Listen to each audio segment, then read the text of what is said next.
ਬਿਸਮਿਲ੍ਲਾਹਿਰਰਹਿਮਾਨਿਰਰਹੀਮ। ਲਹਿੰਦੇ ਪੰਜਾਬ ਦੇ ਜ਼ਿਲ੍ਹਾ ਵਿਹਾੜੀ ਦੇ ਵਿੱਚ ਅਸੀਂ ਮੌਜੂਦ ਹਾਂ। ਇੱਥੇ ਮਲਕਪੁਰ ਦਾ ਇੱਕ ਇਲਾਕਾ ਜਿੱਥੇ ਚੌਧਰੀ ਸ਼ੇਰ ਮੁਹੰਮਦ ਘਲਵੀ ਸਾਹਿਬ ਇੰਡੀਆ ਤੋਂ ਹਿਜਰਤ ਕਰਕੇ ਆਏ ਸੀ। ਇੰਡੀਆ ਦਾ ਇਲਾਕਾ ਜ਼ਿਲ੍ਹਾ ਜਲੰਧਰ ਅਤੇ ਤਹਿਸੀਲ ਨਵਾਂ ਸ਼ਹਿਰ, ਉਹਦਾ ਇਲਾਕਾ ਮਲਕਪੁਰ ਸੀ। ਨਵਾਂ ਸ਼ਹਿਰ ਹੁਣ ਜ਼ਿਲ੍ਹਾ ਬਣ ਚੁੱਕਿਆ।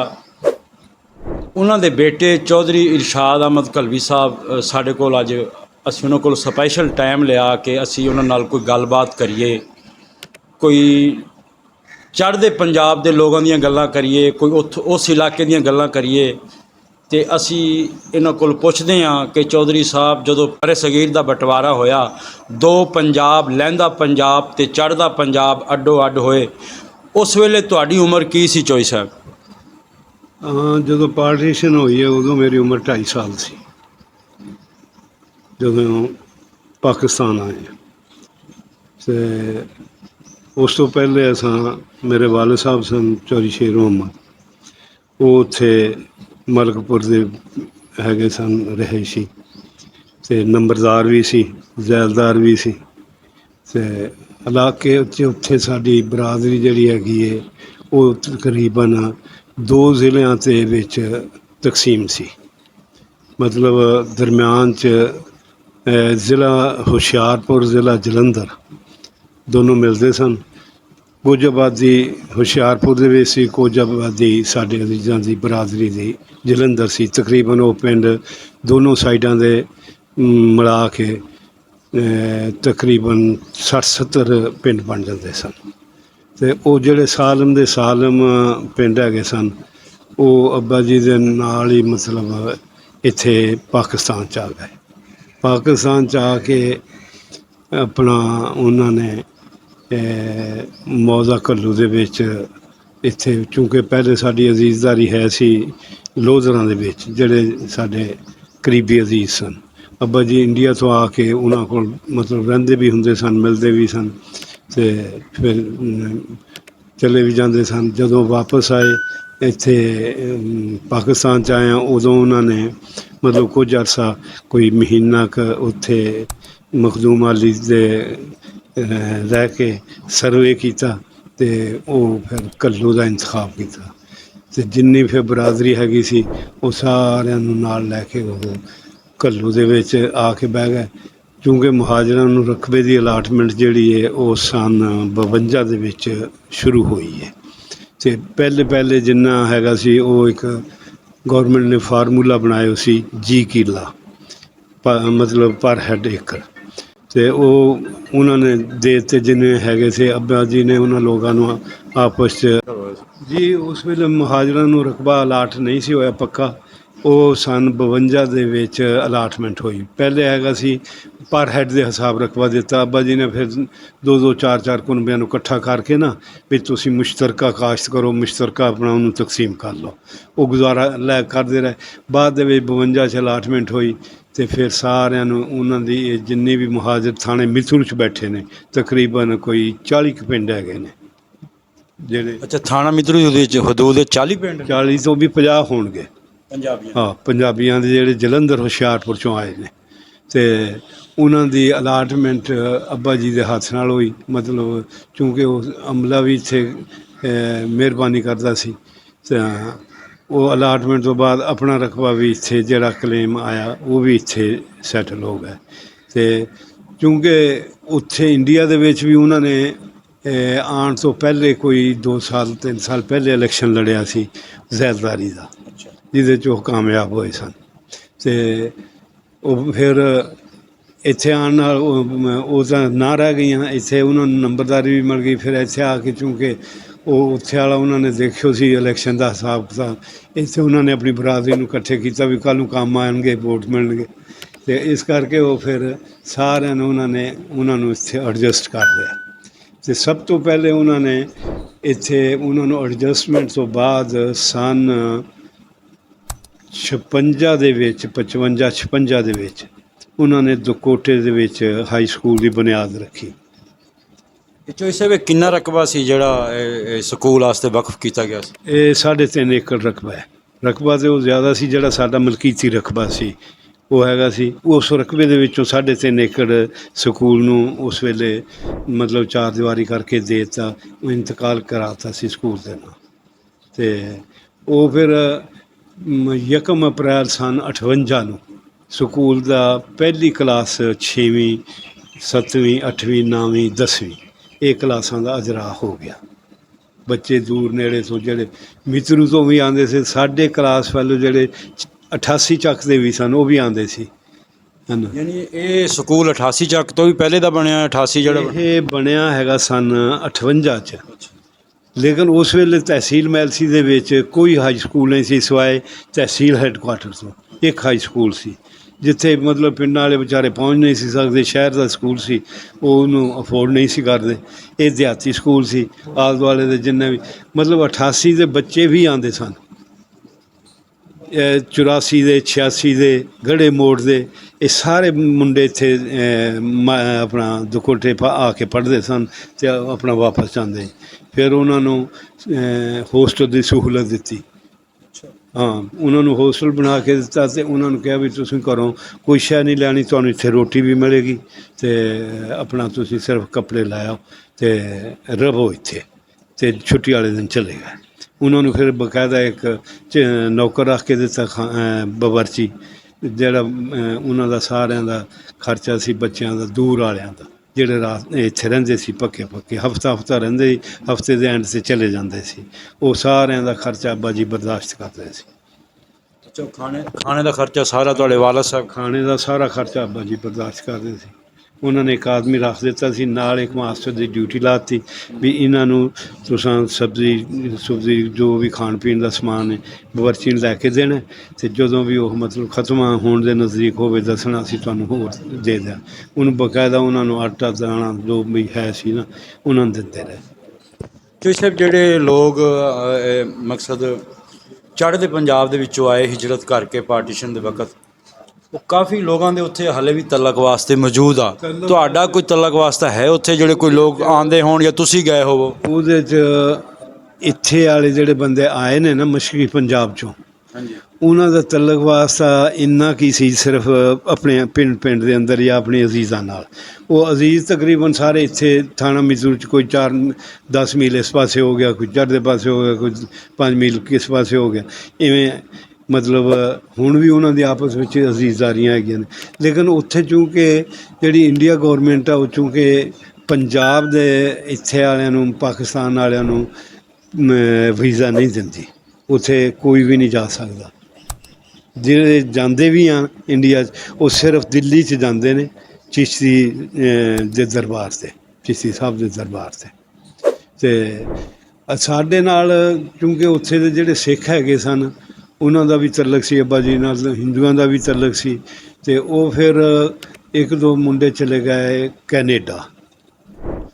ਉਹ ਕੈਨੇਡਾ ਦੇ ਵਿੱਚ ਸਾਡੇ ਵੀ ਅਜ਼ੀਜ਼ ਮੁੰਡੇ ਉੱਥੇ ਸੈਟਲ ਹੈਗੇ ਨੇ, ਉਹ ਇੱਕੋ ਹੀ ਸ਼ਹਿਰ 'ਚ ਰਹਿੰਦੇ ਨੇ। ਉਹਨਾਂ ਨੇ ਇੱਕ ਦੂਜੇ ਨਾਲ ਮਤਲਬ ਬੈਠਣ ਉੱਠਣ ਸੀ ਅਤੇ ਗੱਲਾਂ ਬਾਤਾਂ ਹੋਈਆਂ, ਅਤੇ ਇੱਕ ਦੂਜੇ ਨੂੰ ਦੱਸਿਆ ਵੀ ਅਸੀਂ ਹਿੰਦੁਸਤਾਨ ਤੋਂ ਆਏ ਹਾਂ, ਜ਼ਿਲ੍ਹਾ ਜਲੰਧਰ ਦੇ ਸੀ। ਉਹ ਵੀ ਜ਼ਿਲ੍ਹਾ ਜਲੰਧਰ ਦੇ ਨੇ ਜਿਹੜੇ ਉੱਥੇ ਕੈਨੇਡਾ 'ਚ ਸਿੱਖ ਹੈਗੇ ਨੇ। ਉਹ ਫਿਰ ਉਹਨਾਂ ਨੇ ਪੁੱਛਿਆ ਉਹਨਾਂ ਨੂੰ ਉੱਥੇ ਦੇ ਹਾਲਾਤ ਵਾਕਿਆਤ ਦਾ। ਉਹਨਾਂ ਕਿਹਾ ਸਾਨੂੰ ਇੰਨਾ ਪਤਾ ਕੋਈ ਨਹੀਂ। ਮੇਰਾ ਨਾਂ ਲਿਆ ਵੀ ਸਾਡੇ ਜਿਹੜੇ ਬਜ਼ੁਰਗ ਸਨ ਚੌਧਰੀ ਸ਼ੇਰ ਮੁਹੰਮਦ, ਉਹਨਾਂ ਦੇ ਜਿਹੜੇ ਬੜੇ ਲੜਕੇ ਨੇ, ਉਹਨਾਂ ਨੂੰ ਸਾਰਾ ਪਤਾ। ਬੇਸ਼ੱਕ ਉਹ ਛੋਟੀ ਉਮਰ ਦੇ ਸਨ, ਉਹਨਾਂ ਨੂੰ ਉਹ ਮਤਲਬ ਸੀਨਾ ਬਸੀਨਾ ਉੱਥੇ ਦੇ ਹਾਲਾਤ ਵਾਕਿਆਤ ਉਹਨਾਂ ਨੂੰ ਪਤਾ ਚੱਲਦੇ ਰਹੇ ਨੇ। ਅਤੇ ਉਹ ਫਿਰ ਮੇਰੇ ਕੋਲ ਆਇਆ ਇੱਥੇ। ਉਹਨਾਂ ਨੇ ਸਿੱਖਾਂ ਨੇ ਭੇਜਿਆ ਇੱਕ ਆਦਮੀ ਨੂੰ ਵੀ ਤੂੰ ਜਾ ਕੇ, ਉਹ ਮੁੰਡਾ ਇੱਥੇ ਕਰੀਬੀ ਹੈ ਸਾਡੇ ਮੌਜ਼ਾ ਬਹਾਵਲਵਾਦ ਦੇ ਰਹਿਣ ਵਾਲਾ। ਉਹ ਫਿਰ ਮੇਰਾ ਇੰਟਰਵਿਊ ਲੱਗ ਗਿਆ ਸੀ ਉੱਥੋਂ। ਉਹਨੇ ਫਿਰ ਪਿੱਛੇ ਹਿੰਦੁਸਤਾਨ ਭੇਜਿਆ। ਉਹਨਾਂ ਨੇ ਫਿਰ ਸਾਨੂੰ ਇੰਟਰਵਿਊ ਜਿਹੜਾ ਵੀਡੀਓ ਕਾਲ ਸੀ ਉਹ ਭੇਜੀ। ਉਹਦੇ ਵਿੱਚ ਅਛਰੂ ਹੁੰਦਾ ਸੀ, ਇੱਕ ਬੁੱਢਾ, ਉਹਦਾ ਨਾਂ ਅਛਰੂ ਸੀ। ਉਹ ਮਤਲਬ ਜਿਵੇਂ ਕਹਿ ਲਓ ਨਾ, ਉੱਥੇ ਇੰਡੀਆ ਦੇ ਵਿੱਚ ਕਹਿੰਦੇ ਨੇ ਨੀਚੀ ਜ਼ਾਤ ਦੇ ਹਿੰਦੂ, ਉਹ ਨੀਚੀ ਜ਼ਾਤ ਦਾ ਹਿੰਦੂ ਸੀ। ਅਤੇ ਉਹਨੇ ਦੱਸਿਆ ਬਈ ਚੌਧਰੀ ਸ਼ੇਰ ਮੁਹੰਮਦ ਦਾ ਰਕਬਾ ਤਕਰੀਬਨ ਬਈ 2200 ਕਮਾਂ ਸੀ।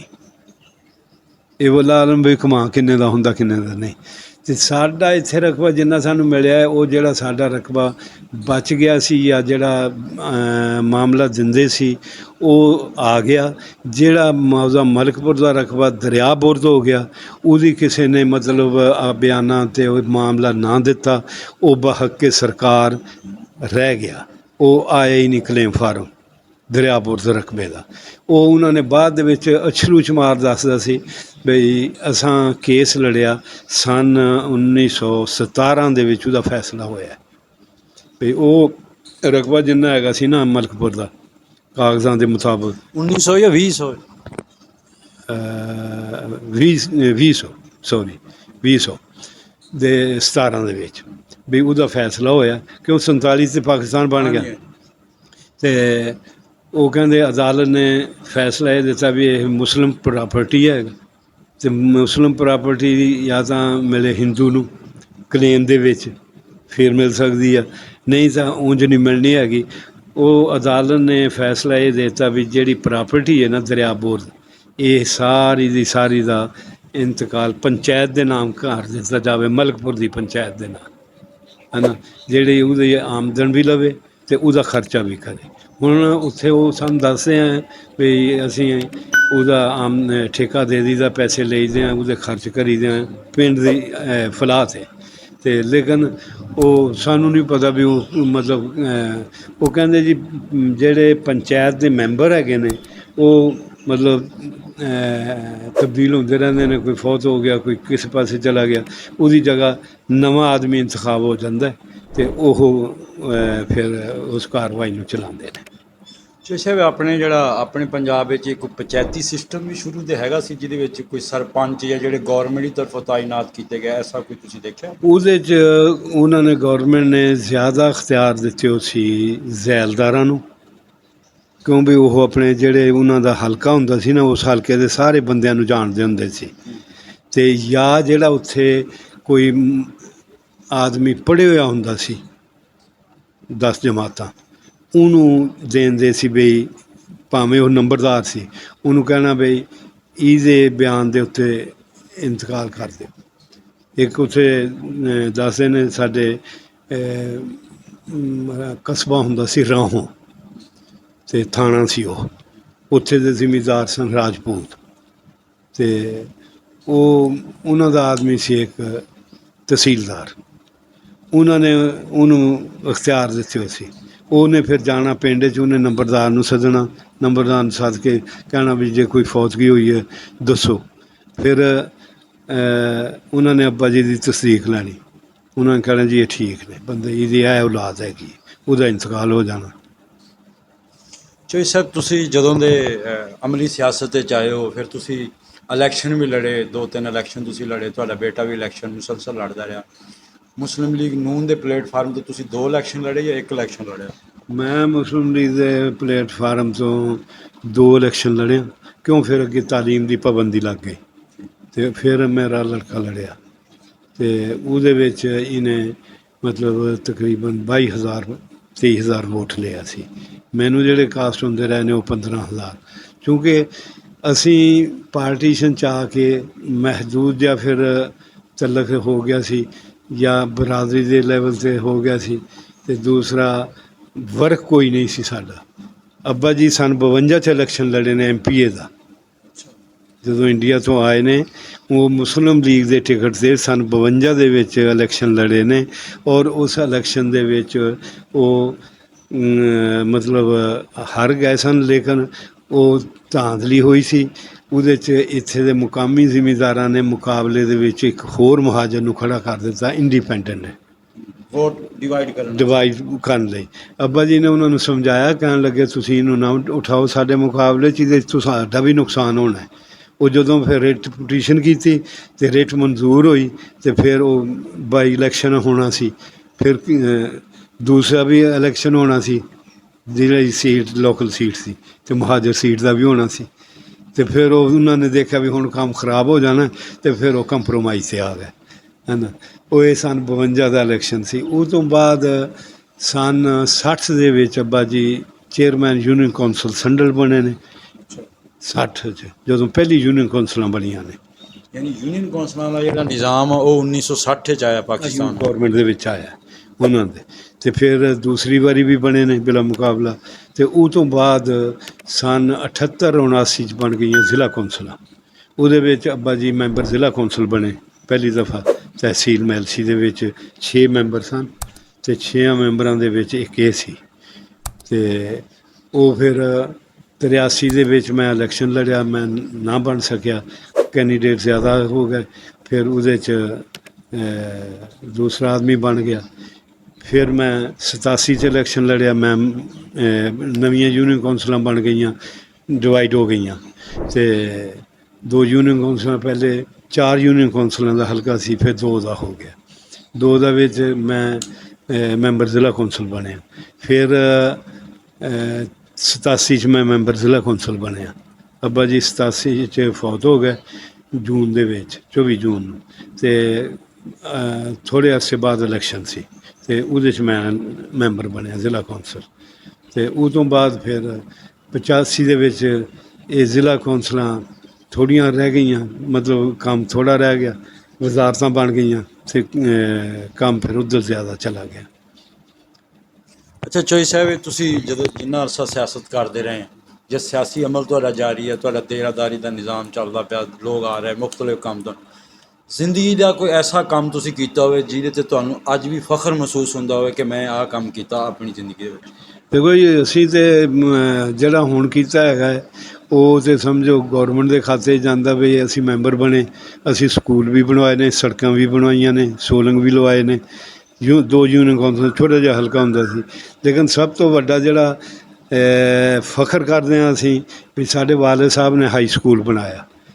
ਉਹਨਾਂ ਨੇ ਚੰਦਾ ਇਕੱਠਾ ਕੀਤਾ, ਜਗ੍ਹਾ ਜਗ੍ਹਾ ਗਏ, ਹੈ ਨਾ। ਜਿਹਦੀ ਇੱਥੇ ਦੇ ਜ਼ਿਮੀਂਦਾਰਾਂ ਨੂੰ ਅੱਜ ਤੱਕ ਹਿੰਮਤ ਨਹੀਂ ਹੋਈ ਵੀ ਉਹ ਆਪਣੀ ਪ੍ਰਾਪਰਟੀ ਦੇ ਵਿੱਚੋਂ ਕੋਈ ਕਿਸੇ ਨੂੰ 10 ਮਰਲੇ ਗੌਰਮੈਂਟ ਦੇ ਖਾਤੇ 'ਚ ਕਿਸੇ ਫਲਾਈ ਅਦਾਰੇ ਨੂੰ ਦੇ ਦਿੱਤਾ ਹੋਵੇ। ਅਗਰ ਇੱਥੇ ਮਿਸਾਲ ਦਿੱਤੀ ਜਾ ਸਕਦੀ ਨਾ ਫਲਾਈ ਅਦਾਰਿਆਂ ਦੀ, ਸਵਾਏ ਮਖਦੂਮ ਆਲੀ ਤੋਂ ਜਿਹੜਾ ਤਹਿਸੀਲ ਲੋਧਰਾਂ ਦਾ ਕਸਬਾ ਹੈ, ਉੱਥੇ ਕੁਰੈਸ਼ੀ ਖਾਨਦਾਨ ਹੈ ਜਿਹੜਾ, ਉਹਨਾਂ ਦੇ ਵਡੇਰੇ ਨੇ ਤਕਰੀਬਨ ਮੈਨੂੰ ਪਤਾ ਹੈ ਵੀ 1 ਮੁਰੱਬਾ ਸਾਲਮ ਪਹਿਲੇ ਦਿਨ ਤੋਂ ਫਲਾਈ ਅਦਾਰਿਆਂ ਲਈ ਰਿਜ਼ਰਵ ਕਰ ਦਿੱਤਾ ਹੈ। ਉੱਥੇ ਹਰ ਅਦਾਰਾ ਹੈ ਮਖਦੂਮ ਆਲੀ 'ਚ। ਲੇਕਿਨ ਇੱਥੇ ਕਿ ਅਗਰ ਸਕੂਲ ਬਣ ਗਿਆ ਤਾਂ ਹਸਪਤਾਲ ਨਹੀਂ, ਜੇ ਹਸਪਤਾਲ ਬਣ ਗਿਆ ਤਾਂ ਸਕੂਲ ਨਹੀਂ ਹੈਗਾ, ਜੇ ਦੂਸਰਾ ਇੱਕ ਬਣ ਗਿਆ ਤਾਂ ਤੀਸਰਾ ਨਹੀਂ ਹੈਗਾ, ਜੇ ਸੜਕ ਬਣ ਗਈ ਆ ਤਾਂ ਫਿਰ ਉਹਦਾ ਜਿਵੇਂ ਕਹਿੰਦੇ ਨਹਿਰ ਦਾ ਪੁਲ ਨਹੀਂ ਹੈਗਾ। ਅਤੇ ਇੱਥੇ ਤਾਂ ਇਵੇਂ ਚੱਲਦਾ ਕੰਮ। ਇੱਥੇ ਦੇਖਦੇ ਨੇ ਇਲੈਕਸ਼ਨਾਂ ਨੂੰ ਵੀ ਅੱਗੇ ਅਗਲੇ ਸਾਲ ਸਾਨੂੰ ਇਹ ਵੋਟ ਦੇਣਗੇ ਤਾਂ ਬਣਾਵਾਂਗੇ, ਨਹੀਂ ਤਾਂ ਨਾ ਵੀ ਸਹੀ। ਚੋਈ ਸਾਹਿਬ, ਮੈਨੂੰ ਦੱਸੋ ਵੀ ਜਿਹੜਾ ਆਪਣੇ ਕੋਲ ਹੁਣ ਡੇਰਾਦਾਰੀ ਦਾ ਇੱਕ ਸਿਸਟਮ ਸੀ, ਲੋਕ ਆਉਂਦੇ ਸੀਗੇ, ਲੋਕ ਮਕਸਦ ਸਫ਼ਰ ਕਰਦੇ ਸੀ ਅਤੇ ਆ ਕੇ ਕਿਸੇ ਨਾ ਕਿਸੇ ਜਗ੍ਹਾ 'ਤੇ ਉਹ ਰਹਿੰਦੇ ਸੀ, ਉੱਥੇ ਉਹਨਾਂ ਨੂੰ ਖਾਣਾ ਮਿਲਦਾ ਸੀ, ਰਿਹਾਇਸ਼ ਮਿਲਦੀ ਸੀ। ਉਹ ਜਿਹੜਾ ਸਿਸਟਮ ਹੈ ਨਾ ਆਹਿਸਤਾ ਆਹਿਸਤਾ ਜਿਹੜਾ ਨਾ ਉਹ ਖ਼ਤਮ ਹੁੰਦਾ ਜਾ ਰਿਹਾ, ਉਹਦੀ ਕੀ ਵਜੂਹਾਤ? ਉਹਦੀ ਵਜੂਹਾਤ ਇਹ ਹੈ ਵੀ ਜਦੋਂ ਅਸੀਂ ਆਏ ਹਾਂ ਨਾ, ਅਸੀਂ ਦੇਖਿਆ ਅਸਾਂ ਉਦੋਂ ਘੱਲੂ 'ਚ ਰਹਿੰਦੇ ਸਾਂ। ਜਦੋਂ ਮੁਸ਼ਕਿਲ ਅਲਾਟਮੈਂਟ ਹੋਈ ਆ ਨਾ, ਫਿਰ 54 55 'ਚ ਇਸ ਮੌਦੇ ਲਾਲੀਪੁਰ 'ਚ ਆ ਗਏ। ਇਹਦੇ 'ਚ ਆ ਕੇ ਪਹਿਲੇ ਆਉਣ ਤੋਂ ਪਹਿਲੇ ਸਾਲ ਮੁਰੱਬੇ ਦੇ ਵਿੱਚ ਇੱਕ ਦੇ ਆਬਾਦੀ ਬਣਾਈ, ਉਹਦੇ 'ਚ ਸਾਰੇ ਆਪਣੇ ਪਿੰਡ ਮਲਕਪੁਰ ਵਾਲਿਆਂ ਨੂੰ ਐਡਜਸਟ ਕੀਤਾ। ਅਤੇ ਹੋਰ ਵੀ 5-6 ਚੱਕ ਨੇ, ਜਿਵੇਂ 205 ਚੱਕ ਹੈ, 43 ਹੈ, ਦਕੋਟਾ ਹੈ, ਘੱਲੂ ਪ੍ਰਾਪਰ ਦੇ ਵਿੱਚ ਵੀ ਤਕਰੀਬਨ ਮੁਰੱਬੇ 1.5 ਮੁਰੱਬੇ ਦੀ ਆਬਾਦੀ, ਇਜ਼ਾਫੀ ਆਬਾਦੀ ਹੋਰ ਬਣਾਈ ਗੌਰਮੈਂਟ ਦੇ ਰਕਬੇ 'ਚ। ਅਤੇ 5 'ਚ ਵੀ ਬਣੀ ਹੈ, 31 'ਚ ਵੀ ਬਣੀ। ਉਸ ਵੇਲੇ ਚੂੰਕਿ ਅਲਾਟਮੈਂਟ ਵੀ ਸੀ ਹੈਗੀ ਅਤੇ ਇੱਥੇ ਥੋੜ੍ਹਾ ਜਿਹਾ ਜ਼ਿਮੀਂਦਾਰਾ ਸਿਸਟਮ ਸੀ, ਸਵਾਰੀ ਵਾਲਾ ਖਾਤਾ ਕੋਈ ਨਹੀਂ ਸੀ, ਜ਼ਰਾਏ ਆਮਦੋਰਫਤ ਹੈ ਕੋਈ ਨਹੀਂ ਸੀ, ਡੇਰਾਦਾਰੀ ਨਿਜ਼ਾਮ ਸੀ। ਇੱਥੇ ਤਕਰੀਬਨ ਹਰ ਜ਼ਿਮੀਂਦਾਰ ਦਾ ਡੇਰਾ ਹੈਗਾ ਸੀ। ਅਸੀਂ ਵੀ ਉਹਦੇ ਮੁਤਾਬਕ ਸਾਡੇ ਵਾਲਿਦ ਸਾਹਿਬ ਨੇ ਵੀ ਡੇਰਾ ਬਣਾਇਆ, ਜਿੱਥੇ ਆਦਮੀ ਆ ਕੇ ਮਤਲਬ ਰਾਤ ਦੇ ਰਹਿਣ ਵਾਲੇ ਵੀ ਹੁੰਦੇ ਸਨ, ਦਿਨ ਨੂੰ ਆਉਣਾ ਉਹਨਾਂ ਨੇ ਕੰਮ, ਰਾਤ ਨੂੰ ਵੀ ਆਉਣਾ, ਉਹਨਾਂ ਨੂੰ ਰੋਟੀ ਵੀ ਮਿਲਣੀ, ਮੰਜਾ ਬਿਸਤਰਾ ਵੀ ਉਹਨਾਂ ਨੂੰ ਦੇਣਾ, ਉਹਨਾਂ ਦਾ ਜਿਹੜਾ ਕੰਮ ਹੋਣਾ ਉਹ ਵੀ ਕਰਨਾ। ਅਤੇ ਇਹ ਤਕਰੀਬਨ ਇਸ ਵਾਸਤੇ ਇਹ ਆਹਿਸਤਾ ਆਹਿਸਤਾ ਖ਼ਤਮ ਇਸ ਵਾਸਤੇ ਹੋ ਗਿਆ ਕਿਉਂਕਿ ਇੱਕ ਤਾਂ ਜ਼ਰਾਏ ਆਮਦੋਰਫਤ ਜ਼ਿਆਦਾ ਹੋ ਗਏ ਨੇ ਅਤੇ ਕਨਵੈਂਸ ਮਿਲਦੀ ਹੈਗੀ ਆ। ਹਰ ਆਦਮੀ ਜਲਦੀ ਜਾਂ ਮੈਂ ਫਟੋ ਫਟ ਆਹ ਕਰਕੇ ਆਹ ਕਰ ਲਵਾਂ, ਆਪਣਾ ਜਾਵਾਂ। ਹੁਣ ਮੋਟਰਸਾਈਕਲ ਤੋਂ ਨਹੀਂ ਕੋਈ ਉਤਰਦਾ ਕੰਮ ਲਈ, ਜਿਹੜਾ ਆਉਂਦਾ ਸਾਨੂੰ ਉਹ ਉੱਥੇ ਖੜਾ ਕਹਿ ਹੁੰਦਾ ਜੀ ਫਲਾਣਾ ਕੰਮ ਹੈ ਨਾ, ਉੱਥੇ ਹੀ ਮੁੜ ਜਾਂਦਾ। ਵਸਾਇਲ ਜਿਹੜੇ ਲੋਕਾਂ ਨੂੰ ਜ਼ਿਆਦਾ ਮਿਲੇ, ਹੁਣ ਦੇਖੋ ਨਾ ਕੁਛ ਲੋਕ ਤੁਹਾਡੇ ਕੋਲ ਆਉਂਦੇ ਸੀ, ਸਵਾਰੀ ਨਹੀਂ ਸੀ ਹੈਗੀ, ਲੋਕ ਆਉਂਦੇ ਸੀ। ਹੁਣ ਲੋਕਾਂ ਕੋਲ ਜਾਂ ਉਹ ਜਿਵੇਂ ਤੁਸੀਂ ਦੱਸਦੇ ਪਏ ਹੋ ਕਿ ਮੋਟਰਸਾਈਕਲ 'ਤੇ ਆ ਕੇ, ਜਾਂ ਉਹ ਸਿਰਫ ਤੁਹਾਨੂੰ ਫੋਨ 'ਤੇ ਕਰਦੇ। ਮੈਂ ਹੁਣ ਤੁਹਾਨੂੰ ਵੇਖ ਰਿਹਾ ਸੀ, ਇੱਕ ਵਾਪਟਾ ਦਾ ਕੰਮ ਸੀ, ਉਹਦੀ ਵਜ੍ਹਾ ਤੋਂ ਤੁਸੀਂ ਕਾਫੀ ਲੋਕਾਂ ਨੂੰ ਮਕਸਦ ਬਾਰ-ਬਾਰ ਫੋਨ ਕਰ ਰਹੇ ਹੋ ਸੀ, ਉਹਦਾ ਪੂਰਾ ਪਿੱਛਾ ਕਰਦੇ ਪਏ ਸੀ। ਉਹ ਫਿਰ ਹਰ ਆਦਮੀ ਦਾ ਆਪਣਾ ਤਰੀਕਾ ਕਾਰ ਹੁੰਦਾ ਇਹ ਜਿਹਦਾ ਕੰਮ ਹੈ ਉਹਦਾ ਕਰੋ। ਇੱਥੇ ਦੇ ਰਿਵਾਜ ਦੇ ਮੁਤਾਬਕ ਇਹ ਹੁੰਦਾ ਵੀ ਉਹਨੂੰ ਤਰੀਕ ਪੇਸ਼ੀਆਂ ਦੇ ਦਿਓ, ਹੈ ਨਾ, ਵੀ ਜਦੋਂ ਤੱਕ ਉਹਦੀ ਜੁੱਤੀ ਨਾ ਘਸ ਜਾਵੇ, ਹੈ ਨਾ, ਅਤੇ ਉਹਨੂੰ ਪਤਾ ਨਾ ਲੱਗੇ, ਹੈ ਨਾ। ਸਾਡਾ ਚੂੰਕਿ ਉਹਨਾਂ ਦਾ ਅਤੇ ਇਸ ਮੁਆਸ਼ਰੇ ਦਾ ਕਹਿ ਲਓ ਜਾਂ ਜ਼ਾਤ ਦਾ ਕਹਿ ਲਓ, ਹੈ ਨਾ, ਫਰਕ ਹੈ ਨਾ। ਤੁਸੀਂ ਹੁਣ ਇੱਕ ਬੰਦਾ, ਪਹਿਲੇ ਮੈਂ ਬੈਠਾ ਸੀ ਅਤੇ ਉਹ ਆ ਰਿਹਾ ਸੀ, 2-3 ਭਰਾਵਾਂ ਦਾ ਕੋਈ ਆਪਸ ਵਿੱਚ ਰਕਬੇ ਦਾ ਮਾਮਲਾ ਸੀ। ਤੁਸੀਂ ਉਹਦੇ 'ਤੇ ਵੀ ਕਾਫੀ ਬੰਦਿਆਂ ਨੂੰ ਕਾਲਾਂ ਕਰਕੇ ਕਿਹਾ ਵੀ ਯਾਰ ਇਹ ਮਸਲਾ ਹੱਲ ਕਰੋ, ਇਹ ਜਲਦੀ ਕਰੋ। ਯਾਨੀ ਬੰਦਾ, ਮੈਂ ਇੱਕ ਚੀਜ਼ ਦੇਖੀ ਜੀ, ਮੈਂ ਤੁਹਾਡੇ ਡੇਰੇ 'ਚ ਆ ਕੇ ਦੇਖਿਆ ਕਿ ਜਿਹੜਾ ਬੰਦਾ ਤੁਹਾਡੇ ਤੱਕ ਪਹੁੰਚਦਾ, ਤੁਸੀਂ ਉਹਦੀ ਹੱਥੋਂ ਵਿਸਾਖ ਕੋਸ਼ਿਸ਼ ਕਰਦੇ ਹੋ ਕਿ ਕਿਸੇ ਨਾ ਕਿਸੇ ਤਰੀਕੇ ਉਹਨੂੰ ਰਿਲੀਫ ਮਿਲੇ। ਇਹ ਸਾਨੂੰ ਸਾਡੇ ਵਾਲਿਦ ਸਾਹਿਬ ਦਾ ਸਬਕ ਹੈ। ਅਸੀਂ ਉਹ ਆਉਂਦੇ ਸਨ ਵੀ ਜਿਹੜਾ ਵੀ ਆਦਮੀ ਆਉਂਦਾ ਹੈ ਨਾ, ਉਹ ਉਮੀਦ 'ਤੇ ਆਉਂਦਾ ਬਈ ਮੇਰਾ ਕੰਮ ਹੋ ਜਾਏਗਾ। ਨੇਕ ਨੀਤੀ ਨਾ ਕਰੋ ਤੇ ਅਜਰ ਅੱਲਾ ਬੰਦਾ ਤਾਂ ਕੋਸ਼ਿਸ਼ ਕਰ ਸਕਦੇ ਨਾ, ਅਜਰ ਹਮੇਸ਼ਾ ਹੀ ਅੱਲਾ ਦਿੰਦਾ ਜੀ। ਬਸ। ਚੋਈ ਸਾਹਿਬ, ਬੜੀ ਮਿਹਰਬਾਨੀ, ਤੁਸੀਂ ਸਾਨੂੰ ਟਾਈਮ ਦਿੱਤਾ, ਸਾਨੂੰ ਬੜੀ ਖੁਸ਼ੀ ਹੋਈ ਤੁਹਾਡੇ ਨਾਲ ਜਿਹੜੀਆਂ ਗੱਲਾਂ ਸਾਡੀਆਂ ਹੋਈਆਂ ਨਾ, ਸਾਨੂੰ ਬੜੀ ਖੁਸ਼ੀ ਹੋਈ। ਵਾਲਿਦ ਸਾਹਿਬ ਦੱਸਦੇ ਸੀ ਵੀ ਖਾਨੇਵਾਲ ਤਹਿਸੀਲ ਦਾ ਜ਼ਿਮੀਂਦਾਰ ਸੀ ਸਭ ਤੋਂ ਵੱਡਾ, ਔਰ ਉਹਦਾ ਅਸਰ ਮੈਲਸੀ 'ਚ ਵੀ, ਵਿਹਾੜੀ 'ਚ ਵੀ, ਅਤੇ ਖਾਨੇਵਾਲ 'ਤੇ ਹੋਣਾ ਹੀ ਹੋਣਾ ਸੀ, ਨਾਲ ਕਬੀਰ ਵਾਲੇ 'ਚ ਵੀ ਸੀ। ਬੁੱਢਨ ਸ਼ਾਹ ਖੱਗਾ ਤਾਂ ਨਹੀਂ ਸੀ? ਖੱਗਾ, ਹੈ ਨਾ। ਉਹਦਾ ਇਹ ਤਰੀਕਾ ਸੀ ਵੀ ਉਹਦੇ ਡੇਰੇ ਜਿਹੜੇ ਆ ਗਏ ਆ ਨਾ, ਉਹਨੇ ਉਹਨਾਂ ਨੂੰ ਕਹਿਣਾ ਬਹਿ ਜਾਓ। ਜਿਹੜੇ 2-4 ਦਿਨ ਪਹਿਲੇ ਆਏ ਆ ਉਹਨਾਂ ਨੂੰ ਕਹਿਣਾ ਤੁਸੀਂ ਫਲਾਣੀ ਪੁਲ 'ਤੇ ਖੜ੍ਹਨਾ, ਮੈਂ ਆ ਜਾਵਾਂਗਾ। ਆਦਮੀਆਂ ਨੂੰ ਹਰ ਕਿਸੇ ਨੂੰ ਟਾਈਮ ਦੇਣਾ ਪੁਆਇੰਟ ਦਾ, ਉਹਨਾਂ ਨੂੰ ਫਿਰ ਉੱਥੋਂ ਕਲੈਕਟ ਕਰਦਿਆਂ ਜਾਣਾ ਆਪਣੀ ਗੱਡੀ ਦੇ ਵਿੱਚ, ਜਾ ਕੇ ਤਹਿਸੀਲ ਵਾਲੇ ਦਾ ਤਹਿਸੀਲੇ ਕੰਮ ਕਰਾਉਣਾ, ਥਾਣੇ ਵਾਲੇ ਦਾ ਥਾਣੇ ਕੰਮ ਕਰਾਉਣਾ, ਫਿਰ ਉਹਨਾਂ ਨੂੰ ਵਾਪਸ ਆਪਣੀ ਗੱਡੀ 'ਚ ਲੈ ਕੇ ਆਉਣਾ, ਜਿੱਥੋਂ ਉਹਨਾਂ ਨੂੰ ਲਿਆ ਉੱਥੇ ਡਰਾਪ ਕਰ ਦੇਣਾ ਖੁਦ। ਔਰ ਉਹਦੀ ਉਸ ਵੇਲੇ ਟਰਾਂਸਪੋਰਟ ਕੰਪਨੀ ਚੱਲਦੀ ਹੁੰਦੀ ਸੀ, ਬੁੱਢਨ ਸ਼ਾਹ ਖੱਗੇ ਦੀ, ਜਿਹੜਾ ਵਹਿਣੀਵਾਲ ਤੋਂ ਬੱਸ ਵਿਹਾੜੀ ਜਾਂਦੀ ਸੀ, ਬਰਾਸਤਾ ਆਪਣਾ ਵਹਿਣੀਵਾਲ ਤੋਂ ਚੱਲੀ ਗੜੇ ਮੋੜ ਤੋਂ ਵਿਹਾੜੀ। ਇੱਕ ਬੱਸ ਉਹਦੀ ਵਹਿਣੀਵਾਲ ਤੋਂ ਬਰਾਸਤਾ ਜਹਾਨੀਆਂ ਮੁਲਤਾਨ ਜਾਂਦੀ ਹੁੰਦੀ ਸੀ, ਔਰ ਫਰੀ ਲੋਕ ਜਾਣ, ਫਰੀ ਆਉਣ। ਬੁੱਢਨ ਸ਼ਾਹ ਦੇ ਬਾਰੇ ਨਾ ਮੈਂ ਵੀ ਇੱਕ ਜਿਹੜਾ ਨਾ ਆਪਣੇ ਜਿਹੜਾ ਸੀ ਨਾ ਉੱਧਰ ਚੜ੍ਹਦੇ ਪੰਜਾਬ ਤੋਂ ਕੁਛ ਲੋਕ ਉਹ ਇਸ ਇਲਾਕੇ ਤੋਂ ਜਿਹੜੇ ਲੋਕ ਉੱਠ ਕੇ ਗਏ ਨਾ, ਜ਼ਹੀਰਾਬਾਦ ਸ਼ਹੀਦ ਜਾਂ ਇਹਨਾਂ ਲੋਕਾਂ, ਉਹਨਾਂ ਨੇ ਕਿਹਾ ਵੀ ਜਦੋਂ ਇਹ ਮਕਸਦ ਜਦੋਂ ਉਜਾੜੇ ਪਏ, ਜਿਹਨੂੰ ਆਪਾਂ ਉਜਾੜੇ ਕਹਿੰਦੇ, ਉਜਾੜੇ ਪਏ ਅਤੇ ਬੰਦੇ ਜਦੋਂ ਟੁਰ ਕੇ ਜਾਂਦੇ ਸੀ ਨਾ, ਅਤੇ ਉਹ ਉੱਥੇ ਜਦੋਂ ਕਤਲੋ ਗਾਰਤ ਵੀ ਸ਼ੁਰੂ ਹੋ ਗਈ, ਕੁਛ ਲੋਕਾਂ ਨੇ ਨਾ, ਜਿਹੜੇ ਸ਼ਰਪਸੰਦ ਲੋਕ ਸੀ ਉਹਨਾਂ ਨੇ ਕੀਤੀ। ਉਹ ਇੱਥੋਂ ਦੇ ਜਿਹੜੇ ਸਿੱਖ ਸੀ ਜਾਂ ਜਿਹੜੇ ਹਿੰਦੂ ਕਮਿਊਨਿਟੀ ਬੈਠੀ ਸੀ ਨਾ, ਉਹ ਬੁੱਢਨ ਸ਼ਾਹ ਨੇ ਉਹਨਾਂ ਨੂੰ ਤਰੀਕੇ ਨਾਲ ਉਸ ਮੁਲਕ 'ਚ ਉੱਧਰ ਭੇਜਿਆ ਸੀ। ਅਸੀਂ ਵੀ ਸੁਣਦੇ ਹਾਂ, ਅਸੀਂ ਕਿਉਂਕਿ ਬੁੱਢਨ ਸ਼ਾਹ ਨੂੰ ਦੇਖਿਆ ਵੀ ਆ। ਮੈਂ ਉਹ ਇੱਥੇ ਘੱਲੂ 'ਚ ਆਇਆ ਸੀ ਸਾਡੇ ਵਾਲਿਦ ਸਾਹਿਬ ਨੂੰ ਮਿਲਣ। ਹਾਂ, ਅਤੇ ਉਹ ਮੈਂ ਤੁਹਾਨੂੰ ਪਹਿਲੇ ਅਰਜ਼ ਕਰ ਗਿਆ ਵੀ ਕਿਉਂਕਿ ਹਰ ਡੇਰੇਦਾਰ ਦਾ ਆਪਣਾ ਤਰੀਕਾ ਕਾਰ ਹੁੰਦਾ। ਅਸੀਂ ਕਹਿੰਦੇ ਹਾਂ ਵੀ ਜਿਹੜਾ ਆਦਮੀ ਆਇਆ ਉਹਦਾ ਜਿਸ ਵੇਲੇ ਜਿਹੜਾ ਕੰਮ ਅਗਰ ਹੋ ਸਕਦਾ ਫੌਰੀ ਕਰ ਦਿਓ, ਉਹ ਜਾ ਕੇ ਆਪਣਾ ਹੋਰ ਕੰਮ ਕਰੇ, ਹੈ ਨਾ। ਅਗਰ ਨਹੀਂ ਹੋ ਸਕਦਾ ਤਾਂ ਚਲੋ ਉਹਦੇ ਨਾਲ ਨੈਕਸਟ ਟਾਈਮ ਰੱਖ ਲਓ। ਅਤੇ ਇਸ ਵਾਸਤੇ ਕੋਸ਼ਿਸ਼ ਕਰੋ ਵੀ ਤਰੀਕਾਂ ਘੱਟ ਪੈਣ, ਤਰੀਕਾਂ ਵੀ ਘੱਟ ਪੈਣ, ਉਹਨੂੰ ਵੀ ਵਿਚਾਰੇ ਨੂੰ ਸਫਰ ਨਾ ਪਵੇ। ਸਹੀ ਗੱਲ ਹੈ ਨਾ। ਅਤੇ ਸਾਡੀ ਤਾਂ ਇਹੀ ਕੋਸ਼ਿਸ਼ ਹੁੰਦੀ ਹੈ। ਬੜੀ ਮਿਹਰਬਾਨੀ।